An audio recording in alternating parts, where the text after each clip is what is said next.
Hi, everyone. Good afternoon or evening.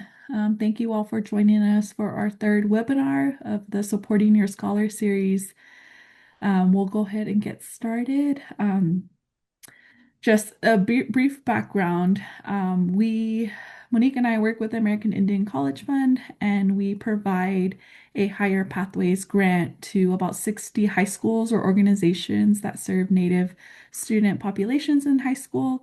And with these funds that we give to our partner schools, they use it for a variety of college access programming or college related, whether it's college visits, inviting speakers, or focusing on financial aid. They do a lot of these different efforts to support our students in figuring out what their next steps will be after high school. And so today, our webinar will focus a bit on that transition to the first year of college, particularly on what to expect, different support systems that students can reach out to, and then we also have a current student who will share a bit about their perspective as well. So we'll go ahead and get started. Again, my name is Cassie Sando. I am from the Pueblo of Jemez in New Mexico. I am one of the program associates in the college access team at the College Fund, currently residing in Denver, Colorado. I'll hand it over to Monique. Awesome. Thank you, Cassie. Hi, everyone. Good evening. My name is Monique Harvey. I am Navajo, originally from Arizona. I'm also a college access program associate with our college access team. Currently work and reside here in Denver, Colorado. I'm excited to be with you all in this last webinar series we have for the spring semester. All right. And then Monique already put this pre-survey link in the chat, but if you haven't already, please fill it out. If you already filled it out from previous webinars, you don't need to fill it out again. This will definitely help us in planning for any future webinars we have in the coming academic year. And then it'll also get you in the raffle for a chance to win a Pendleton blanket. All right, I briefly went over this. We'll start with our guest speaker, and then we'll touch a bit on university and college resources, and then we'll also talk about scholarship information, specifically our American Indian College Fund scholarship that is currently open that our high school seniors can apply to. So without further ado, I'm going to hand it over to our student guest speaker, Christopher Eagleton. If you briefly want to just introduce yourself and share a bit about your background, where you're from, the school you attend, and things like that. Yes. Of course. Hello, my name is Christopher Eagleton. I am Karuk and Shasta Indian, which is in Northern California. I am from Pennsylvania. I go to school in Washington, D.C. I'm currently a sophomore and I study legal studies. Awesome. Thank you, Christopher. We're so happy for you to join us this evening. So we're going to Thank be you for having me. yeah, we're going to be asking Christopher a series of questions related to their experience in their college. And you all are more than welcome to also ask any questions in the chat, and we can touch on those as well. Um, so our first question here, what was your first year transition like in the sense of did you live on campus and off campus? What did that look like in regards to that transition, maybe in those first couple of months? So I lived on campus. My school actually requires that you live on campus until you're at least a junior. Um, and so I lived on campus and I lived with another roommate. And luckily I was able to find my roommate ahead of time. I know a lot of people, you have an option to do it randomly. And my roommate and I got along. We're actually still roommates this year. And so it was pretty good. For the first few weeks of school, it was a very different environment. I came from a city and I'm living in a city.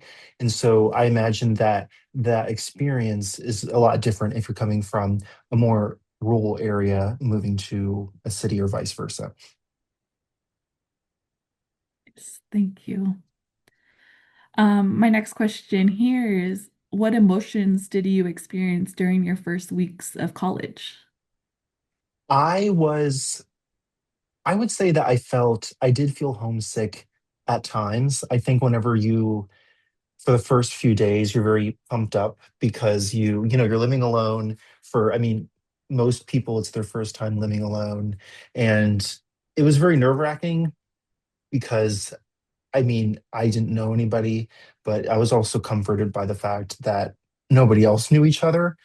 And we had in orientation for the first week, they kind of forced us to like mingle and talk to each other. And so you were able to meet new people. But it was interesting. It was interesting, I think, hearing everybody's different life experiences. Mhm. Thanks, Christopher. With that, could you expand a bit, maybe like during those first few weeks or orientation? I'm not sure if you're a very extroverted person or very social. Mhm. How was that experience, like having to mingle, having to meet people and kind of put yourself out there to meet people? I would say I'm a pretty social person. I think with at least at my school, within the first few weeks, they kind of had like a club fair. So every club that exists on campus, you're able to go out and kind of find what you're interested in. They have affinity clubs. So there's a Native American um, student association. I'm adopted, so they had like an adopted association, and so I think I would encourage people to go and to look at those. I think that's a resource that's often overlooked, and that's going to be the easiest way to find people that you have stuff in common with. Mhm. Awesome. Thank you. Um, my next question, what was a challenging part of adjusting to college life?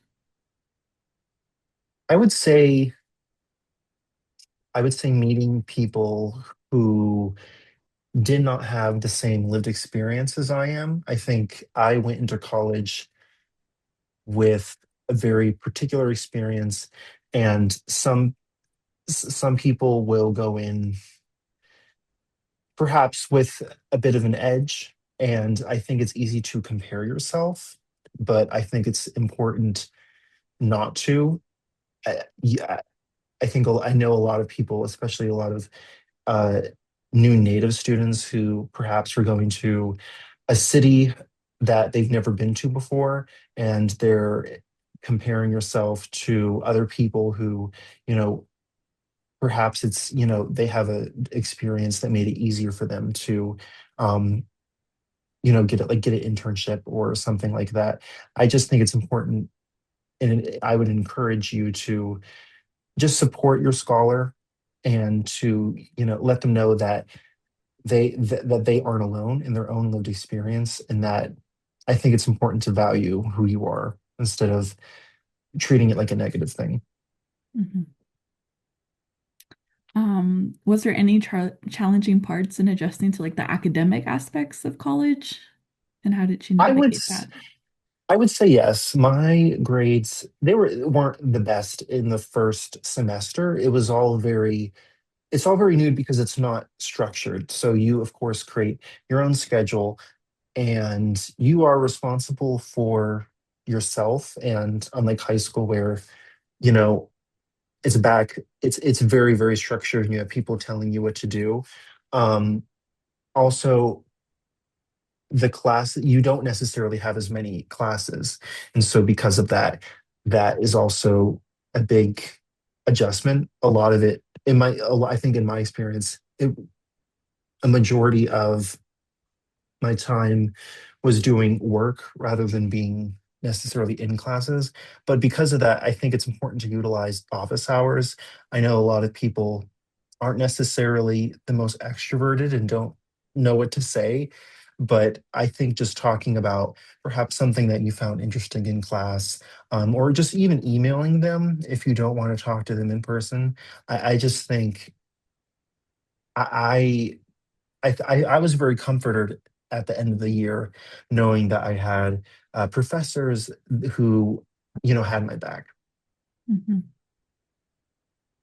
Yeah, awesome. Yeah, you definitely have a lot of freedom as a student compared to high school. And so you have to really discipline yourself and set aside time to Mhm. study. versus, going to go hang out with your friends or Yeah. sitting and streaming a TV show. Yeah. Yeah. Also, I would say money. That was a very, Mm, I think people don't talk about that enough. But it is very, I mean, so I had federal work study. So because of that, basically the school guarantees you a job. And that was easy. I don't think, I think a lot of people ask, like, how much should I save up before the semester starts? I mean, it's hard. I mean, I would look up what city that you live in, but I mean, I think saving up money beforehand so you don't go into credit card debt, because I do know a lot of people who are in credit card debt. Um, and that's just not, you just don't want to get into debt at that young of an age. That's never a good place to be. mhm. Yeah, definitely. So definitely if you have a meal plan, making those Oh, decisions of when yes, I'm gonna yes, eat in the dining hall versus or DoorDash me some food. exactly. Yeah. Awesome. All right, my next question here, and again, any of our guests, if you have any questions for Christopher, please put them in the chat. Monique, if there's any, please flag me. Our next question here is, were there any moments during college where you felt disconnected, maybe from like your community, your family, and what helped you through the adjustment to college life? I felt disconnected from from Indian country whenever I was at school. My school is a PWI, predominantly white institution, and I can't, maybe there was one native professor. And so if you're in that specific situation, I think it's important to utilize the native organizations that you have on campus.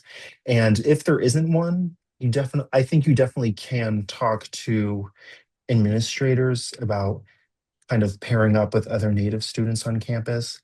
Even if there's not a lot of them, I think having some people that you can connect with is important. And I think that's also why organizations like the College Fund was important. I think this organization was very important in utilizing my connection with Indian country. Mhm. Awesome. Thank you. Our next question here, we have two more. What advice would you give to families supporting students during this transition? I would say that it's a first time for everyone, and that it's okay to make mistakes. I mean, I would say that now is kind of the perfect time in your life to make mistakes because you will be able to recover from it. Um, and so, feeling free to make mistakes. I would also encourage you to talk to people and to not be in your dorm. I think it's very easy for you to, go to class, get food, then go back to your dorm. But then it's very hard for you to make friends because, it's second semester and a lot of people already have their friend groups. And so I would say going to office hours, trying to meet new people is very important. Mhm. Yeah, and I would also say making friends in your classes so you can have people to Mhm. study with. You can share notes if you miss class. Um, yeah, definitely will be helpful. Would you say you have a lot of friends like in different circles, like whether in your major, your interests, like things like that? Yeah, I would say that it was different. It was different from high school. I do Mhm. have friends that I know from different places. It's not necessarily a centralized experience. I would say that I would say that I have fewer friends, but all of them are a lot closer in the sense, rather than having like a lot of acquaintances, Mhm. because I think it's also very easy to kind of just get lost and, perhaps not talk to people for a few weeks. And I don't want to say you have to prioritize who your friends are, but not everyone necessarily is like your best friend, if that Mhm. makes sense. Yeah, no, that definitely makes sense because, relationships, friendships, they definitely take a lot of time and energy too. So, Mm. yeah. My last question here is what campus resources were most helpful through your first year of college? I would say probably the Career Center. I think as my freshman year ended, everybody was looking for what they were going to do that summer. And, going into college, no, I mean, I didn't know what I knew what a resume was. I didn't know what a cover letter was. And Mhm. so I think going to the career center so that you're prepared. Um, and I think it's important to, to utilize those resources. Also, utilizing any resources that they have for first generation students or native students. I know certain colleges have offices specifically for that. I know we have it's called an inclusive excellence office now. They changed the name, but um, I think it's important to do that because it is. I will admit it is a little bit hard whenever you aren't connected to people from your community. And so I think it's really important to have that connection. Mhm. Thank you, Christopher. We do have a question from Lauren. And so their question is, do you have any products or items you recommend for the first year for your dorm or really other helpful items? So I would say yes. So one, shower shoes. Most colleges you have to utilize uh, like a shared shower, and so having shower shoes. I would also encourage you to have a lot of cough and flu medicine. Um, a lot of people get sick their first semester, and it's hard to overcome sometimes. Uh, I would say I didn't necessarily needed as many notebooks and binders and school supplies. At least for me, a lot of my stuff was digital. And so, it's laptops and like iPads are kind of expensive to buy. However, if you were to choose one, I would probably say to go with a laptop over a tablet. It really depends on your major and exactly what you're doing, but I think it's just going to be a lot more helpful for that. Um, Also, having food, you do have the dining hall, but I think a lot of money that I spent in my freshman year was on food, and so already having that, I think, will save you a lot of money. And then also having an air purifier, I that goes back to being sick. I don't know, just having that and having an air purifier will help you. Awesome. Thank you, Christopher. Do we have I'm any trying to other think of anything else, questions? but I do have a quick question, Christopher. mhm. As students are graduating and as confirmation enrollment deadline approaches, Mhm. how did you figure out you were finalizing your college that you're going to enroll into? So a lot. So for me, my biggest priority was financial aid. And so I usually, of course, will ask for a deposit and it'll be $500. And that's a lot of money. And you can usually ask for it to get it waived. I asked for it to be waived, and that saved me a lot of money. Uh, Over the summer, I would say it depends on if you're still on waitlisted at a school. I know some people go into the summer not necessarily knowing where you want to go. So if you are in that situation, um, just communicating with the different schools that you're trying to attend to, I think is important. But after you submit your deposit, usually they will allow you to register for classes, and that can be very complicated. Usually you'll have an advisor your first year. And I would also say, I don't think I said this before, don't feel pressure to pick a major. I know someone who had like four different majors during her time at undergrad, and just really don't feel committed to anything. Um, Especially because I think if you change it too much, you might end up having to like start over in a way. So yeah, Yeah. Wonderful. Thank you. Yeah, I of definitely course. agree with not being too pressured to commit right away, trying to like explore like what majors you would want and taking Hmm. time to take some of those gen ed requirements that go towards your graduation. So you're still working towards your graduation, but not necessarily like your major yet. For me, I went to a public school near my reservation and it was a small high school. So we didn't have a lot of offerings course-wise in my high school. So I didn't get a lot of exposure to different types of fields of study until I went to college. And then I finally was able to kind of explore and see what I really liked. Um, yeah. I think the landscape has changed a lot. Mm. AP classes. I took maybe one or two. I know some people that are graduating in like 2 years because they're coming in with like 30 credits Mhm. of AP. I don't know. It's like it's just very different. And I've only been in college for 2 years. Mhm. All right, we have another question. What type of on-campus transportation do you recommend?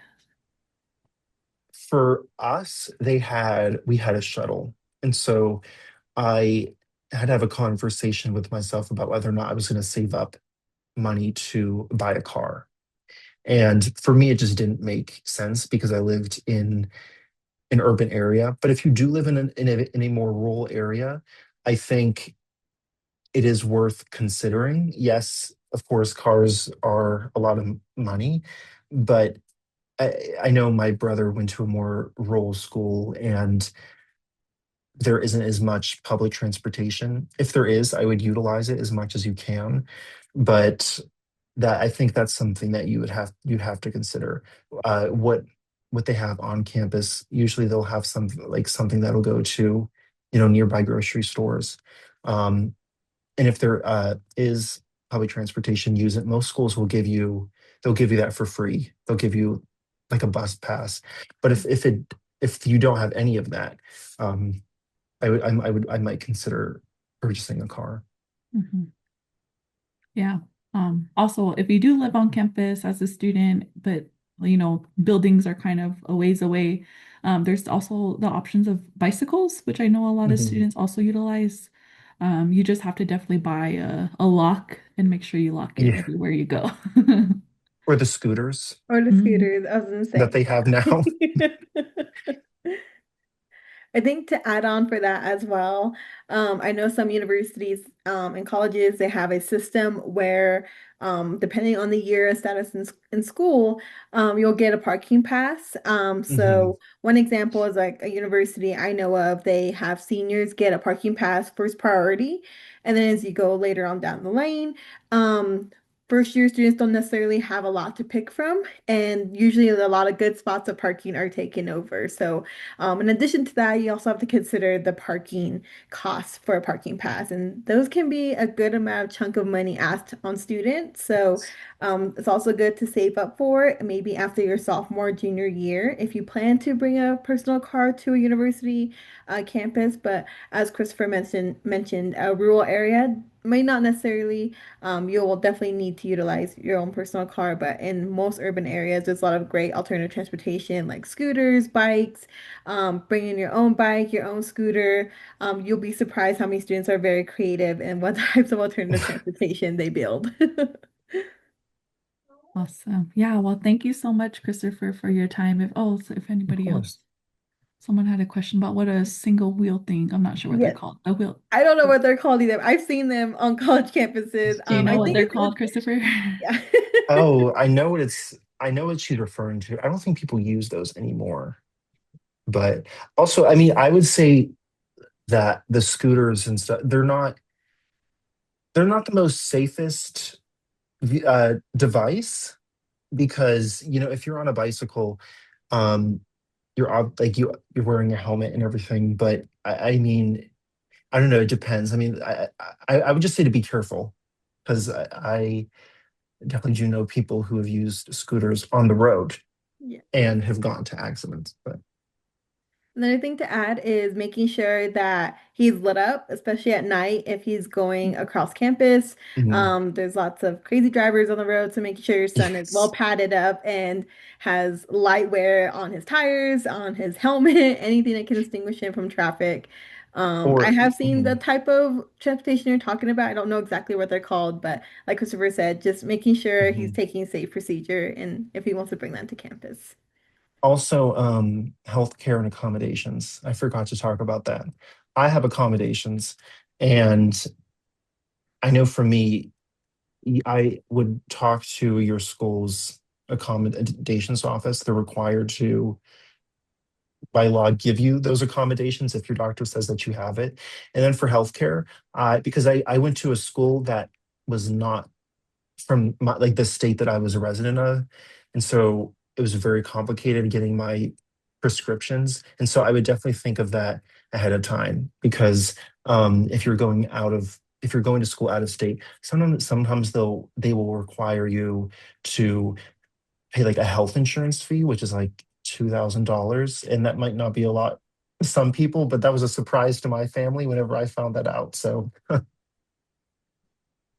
Yeah, I think it might be a university policies or it might even be federal policy where college mhm, students have to have health insurance. And so that's usually students will have to either provide proof that they have a health insurance, or if they do not have it, they'll automatically be enrolled in the university's health insurance and be charged that bill each semester, which is about $2,000 a semester, which definitely adds up.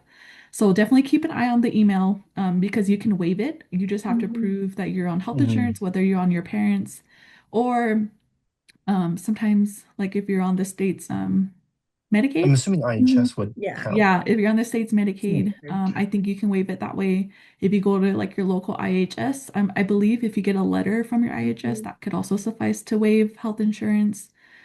So just be on the eye out for that. I also went out of state, and so I had to purchase this school's insurance because I didn't know what else to do. But it did come in handy because when I got sick, I needed to go get seen, and so it was always good to have the health insurance. So I always encourage students to have health insurance just because, especially if you're away from your family or parents, and if you need like any medical attention, it's definitely good to have. Yeah, Mhm. your tribal insurance should count. Just making sure you work with the school and providing whatever documentation you need to get that waived. All right. Any other questions we have? All right. Well, thank you so much, Christopher, for joining us and Of sharing course. your experience. Again, Christopher's is just one student's experience, but they definitely can share a lot of different similarities or things that you may expect in the upcoming year. But yeah, so any last words, Christopher? Um, I'm just gonna put my email in Okay. the chat, and so if any of you want to contact me, you can contact me there. Thank you for having me. Awesome, Christopher. You're more than welcome to stay on for the remainder of Oh, of position, course. but I know you're a student that's busy, so you No, definitely you're can fine. hop No, out I'll too. stay on. You're good. Okay. All right. So if anybody still has questions for Christopher, you can definitely put them in the chat. All right. We'll go ahead and go to our next portion of our presentation, which Monique will cover university resources.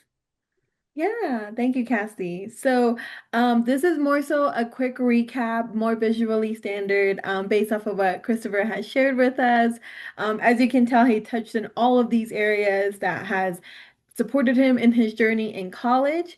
And so, just to kind of reiterate what Christopher has shared, a student well-being is definitely highlighted in these days, especially for students, to making sure that the well-being is taken care of. That can come in different ways, such as counseling, therapy services, is what generally always offered in most college universities.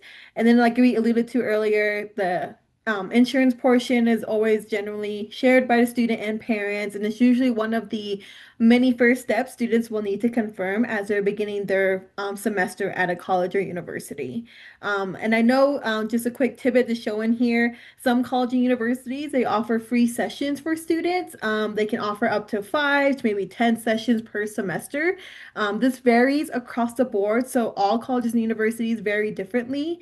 And one example, and I just found this out today, like the University of Arizona, they have free therapy services for their students. Like it's not paid at all.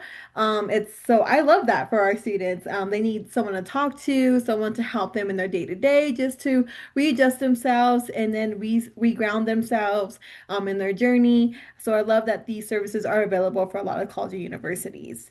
And then, of course, another area that I really encourage students to utilize as it's part of a tuition fee. And I just encourage students to not waive this area, but going to the gym. Going to the gym can really help you a lot. And can I just say one thing I do regret in my undergrad is not going to the gym enough because there's so many things you can do there. There's a rock climbing wall in most institutions. There's a whole fitness area of lifting, treadmills galore, different types of gyms, volleyball, basketball, a track field, indoor, maybe even outdoor as well. And then another area that I only used once in my undergrad that I wish I used many more times is a lot of college universities have outdoor programming. So you go camping a weekend, you go away, like to go surfing, learn how to surf, horseback riding, all those different areas. And they may come at a small fee, but I definitely still encourage students like, hey, if you're looking for something to reground yourself, to reset you after like a hard midterm final area, I definitely really encourage students to take advantage of utilizing your recreation center to release a lot of those stressful tensions. And then, of course, like we shared earlier, most college universities have an on-site little mini urgent care for our students. They can service our students in different ways from like pharmacy to even massage therapy. They even have one university I just found out has a visual eye care center that they're adding in for the students. So really making it user friendly for students to not go off campus and search for these services, but are able to stay in campus and really be able to get those services that they need for healthcare. Um, Again, all of these vary across the board for all universities and colleges. So I just really encourage students to do their research and figure out how that university can support your health mentally, physically, and emotionally, just making sure you're staying grounded on your journey in college. So that's focused more so in our student well-being area. Next up we have is academic support. This, of course, all varies. I know, right? Wish parents, actually, maybe parent weekend. Most college universities have parent weekend, so maybe you can sneak in a massage there with your college or university. I love that, Lauren. So to touch on academic support, Think Tank is more so like a section that we've shared that's most common across college and universities. They offer a variety of tutoring services for students. This varies in different majors and different areas of study. I'm a person of a victim of this. I didn't figure out tutoring sooner. Figured it out later. And I wish I took advantage of these services sooner, and that would may have saved my grades, maybe a letter or two. So that's something I really encourage students, like, don't be afraid to ask for help. That's why we have teacher assistants. That's why professors have office hours, really making sure you're utilizing them to your advantage, asking for help, or maybe even asking them, like, you touched on this, you talked to us about this area, but I still don't understand. Could you break it down for me, simplify it for me? That can really help you in the long run. And then when you come to midterms and finals, you'll be set ready to go to handle those exams. And then, of course, academic programs. There's lots of great indigenous programs at many college and universities, all tailored to different areas, fields of study. Something that I wish was offered at my undergrad. I was interested in becoming a teacher, and I just wish there was a teacher program at the time that could introduce me to the world of education a little bit more, as well as tailored to my second major in the healthcare field. Now there is. So that's something I really encourage students, like if you're looking to expand your world, your knowledge in areas of studies, maybe you have two variety of fields you're interested in and you want to just see what that program looks like. Definitely, by all means, definitely touch base with your advisor. Ask them if there's a program tailored for Indigenous students that help them in healthcare, education, in the STEM field. There's a wide variety of them, and a lot of academic advisors. They are very versatile in sharing the ways to be involved in those areas. And then, of course, last academic support that really will come in handy in the long run is the library. Libraries have so many study spaces from just a public area to reserving your own study room space. A lot of times, a lot of universities have their own free tech rental equipment. So this happened to me in undergrad. I broke my laptop, I dropped it, and luckily I didn't have the funds at the time to get a new one. So luckily, my library at my university had a free tech rental. Type of program. And so I was able to rent a laptop for about a couple months until I saved up to get a new one. That really saved me a lot. So definitely something you can utilize. Then of course there's galore of computer labs and libraries as well you can utilize for free. If for some reason your dorm gets loud or you're looking for a quiet study space, libraries are there for that reason. And then, of course, library books. They also have lots of great library books in the library. Even more so, even a textbook that you need for class is sometimes stationed there as well for free, so you don't have to pay. So definitely utilize these areas of academic support. They help a lot of our students in the long run and just helping you be successful in college. And another area that I want to touch on that Chris definitely did a great job touching base on is our career center. Career centers do a great job in the long run in helping many students build your resume. They do even do mock interviews with students, how to present yourself in the interview area. I really love that for students. And then also they serve a lot of our students helping their internship, on campus, even off campus jobs as well. They help you maneuver that search area. It can be tiresome, so they help you narrow it down. And then what I also like to share with students is if you're not looking to do like $100 headshot photo shoot, most college and universities offer a free professional head photo shoot so you can post it on LinkedIn. So you're all ready for when you job search in between college years or even after you graduate. So it's definitely something to look forward to in that support in the Career Center area. And then, of course, what I also love that Christopher touched on is the Office of Disability Access and Accommodation area. Many universities offer this for students in different areas of accommodation that you need. And it is by law that they should offer this for students. And that accommodation can go from different ways, from accessibility to even more so helping you note take. So let's say, for example, you're more of an auditory learner and you're not so much as a visual learner or by someone just talking at you. Someone can take notes for you and you can refer to it later on. And the note takers, they're usually very helpful. They kind of reiterate what they took notes for you, and you get to share with them, like, well, next time, can you take more notes in this area? Or can I get my notes sooner than later? They have that system for students as well. And then also, if you maybe have a little bit of test anxiety, you like to take your test alone in a private setting, or you like to be tested in different times, than scheduled in a classroom setting, they can help prepare those areas for you if they're allowed to at the college or university. So they allow a variety of academic accommodation for students. And if those are the areas you're looking forward to exploring more, I definitely encourage students to touch base with the Office of Disability Access or Accommodation at the college or university you plan to enroll into. And then last but not least is our cultural center. Definitely an area I really encourage students to participate in or at least check it out. Cultural centers are stationed at universities and college campuses for student needs. This can be socially, academically, even networking as well. A lot of cultural centers, they host a lot of gatherings for students. This can be related to powwow or welcoming you into the school year. A lot of student clubs, they organize their settings for gatherings at cultural centers as well. A lot of them can be academic focused or socially. I know, for example, for me, I'm part of a sorority, a Native American sorority called Alpha Pi Omega, and that's where I learned about the organization was at the cultural center that I went to. So it's really amazing to learn about that and also learn about different variety of Native American clubs they host there at the college I enrolled into. So definitely something I encourage students to take part in. Another great thing is too, as you approach like your final year, your final semester in college, a lot of colleges and universities have their own private native graduation convocation. So it's all tailored to you. You get maybe like a native stole of your university. You get to invite your family. They give you a shout out on stage. So definitely something to look forward to, and definitely something to look forward to belonging in at the cultural center. So that's a quick recap of all the university and college resources that Cassie and I really want to share with you all. You're always welcome to reach out to us if you have any questions of these areas, but it's definitely something I encourage students to participate in your college journey. Awesome. Thank you, Monique. Do we have any questions on any college resources? Awesome. But yes, we definitely encourage you all to take full advantage of all the resources that you get from your university. Most of them are majority free.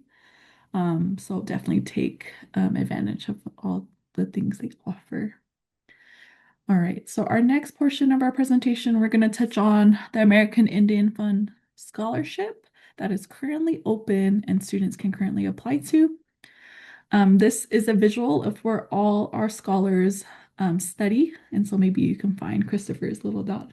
Um, but yeah, so we fund scholars who attend schools all across the nation. And we have students that attend tribal colleges. We have students that attend traditional colleges and universities, and they're kind of expansive all over.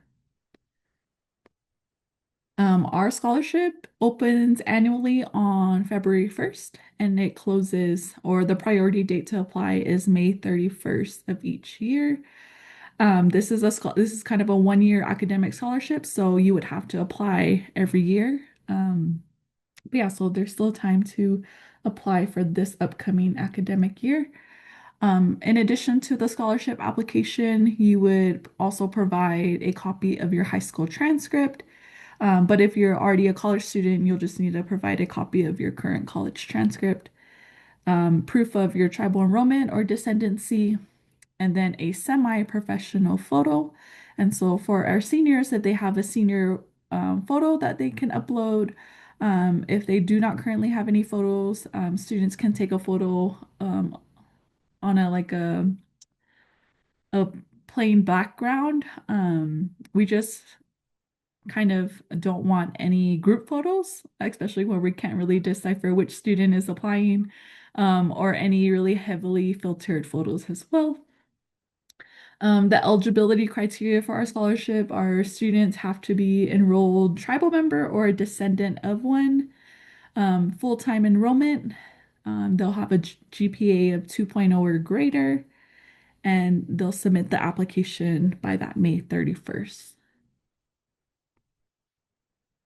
This is a snapshot of what our website looks like. So you'll find our scholarship information, everything under the For Students tab. And there's a lot of other great information there. We have our Native Pathways guidebook, and so a lot of other resources for students to help you navigate this college going pathway. So we have also a little video, but we won't share it today, but I can show you all where to find it. Welcome to the walkthrough of the American. But in the video, they also outline a couple of these tips in applying to our college fund scholarship. So definitely utilizing a desktop or a laptop computer rather than your mobile device, just because it might appear a little wonky. And then also a Google Chrome is the best browser to work with our scholarship application. Sometimes if you're using another browser like Safari, or Firefox, it can be a little wonky. So definitely using Google Chrome if you can. Saving your username and password, especially if you want to save your process and you want to go back and finish it later. Or if you want to reapply again next year, you're definitely going to be using that same login. And then as you're preparing your scholarship application, we have 3 essay questions and they're short. I think they're about 500 words maximum. Writing those essays on a Word or Google Doc so you can save it and then you can just copy and paste it into the application. Um, and then putting lots of details in your essay. So really telling, your story of who you are, where you come from, and what your goals are. Even though if you may not exactly know what you want to study or what career you want, just talking about, like long term, like what do you want to do with, like do you want to go back to your community and help them? Do you want to give back? Do you want to be in any leadership roles, things like that? So really just putting in a lot of details in those essays. Double checking all the information you entered is correct before submitting it, and then also having someone proofread your application. I do want to touch on the role of AI. So definitely refrain from using any AI technology to write your essay, just because as readers, they can definitely tell. So definitely, write your essay yourself. But if you want to use AI to maybe help gather your thoughts and brainstorm, create an outline of what your essay could look like, you can definitely use it in that way. We just ask that you don't have your AI write your essay for you, that you do write it, you write it yourself. All right, any questions on our scholarship with the college fund? Or any tips you have, Christopher, as someone who's applied to our scholarship? I would just say to take your time. Mhm. Um, the the essays aren't there aren't too many essays. I think there are a few. I mean, I would just say to take your time and to be thorough. Awesome. Thank you, Christopher. Do we have any questions? That we'll go ahead and go next, and I'll hand it over to Monique. Awesome. All right, y'all. So we're approaching just our final slides of our webinar. We love surveys and we love to remind you all one last time that we have our survey here. Also posted in the chat as well. This survey is just to help Cassie and I going forward in a webinar planning. We will also want to learn where you're at in your college journey planning process. This really helps us as we prepare wrapping up another academic year and then approaching a new one. So this your responses really do help us in the long run. And then also, of course, if you want to be entered in for a chance to win a Pendleton blanket, we will be conducting the raffle drawing here in just a couple of days. So definitely, if you want to be entered in for that winning for the blanket, definitely complete the survey for us. Yes. And there's two surveys. So the one we shared in the beginning of the webinar was our pre-survey. This is our post-survey. So it looks a little different. So you can definitely do both of them. Encourage you to do both of them. Thank you. So yes, we'll put it here. Our last little tidbit here, we have our School to College challenge for our high school seniors.